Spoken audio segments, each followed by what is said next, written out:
அறியாமை என்பது புலப்படாத ஒரு அறிவு. அப்போ உயிர்கொலை செய்ய மாட்டேன், சிறப்பான அறிவு. புலால் உண்ண மாட்டேன், சிறப்பான அறிவு. மாதம் ஒருவருக்கு 20 அன்னதானம் செய்வேன், சிறப்பான அறிவு. யார் மனதையும் புண்பட பேச மாட்டேன். என் பேச்சால் பிறர் மனம் புண்படக்கூடாது. அது ஆசான் தான் ஒரு செய்ய வேண்டும். ஆசானை கேட்க வேண்டும், நான் புலால் உண்ணவில்லை, நல்ல கொள்கையே.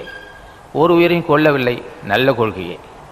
ஆனால் மறுபடியும் கொல்லாமல் கொள்கின்றேன், அது என்னன்னா பிறர் மனம் புண்பட பேசுவேன். நானே பேசியிருக்கிறேன். அது கொல்லாமல் கொள்வது. உயிரை கொண்டால் அதோடு இறந்துவிடும். அது மனைவி இருக்கிறாள், சந்தேகம் வரும். அவளை என்ன செய்வான், மனசில் வெளியும் சொல்ல மாட்டான். நீ தவறு செய்கிற, அவனை பார்த்து இவனை சிரிக்கன்னு சொல்ல மாட்டான். அவளை சித்திரவதை பண்ணுவான். தினம் பேசியே சித்திரவதை செய்வான். அது இதை விட கொடியது. ஆடு கோழி வெட்டா முடிஞ்சு போச்சு. பேசியே கொண்டுவிடுவான் மனைவியை.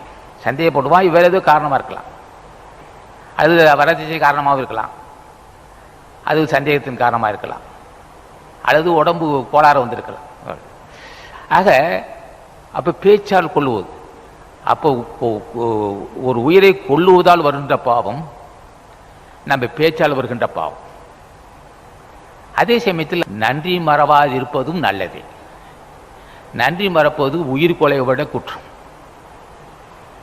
மனமோந்து ஒரு மனமோந்து நமக்கு தக்க சமயத்தில் உதவி செய்திருப்பான். அதை மறப்பது மன்னிக்கப்படும் தான்.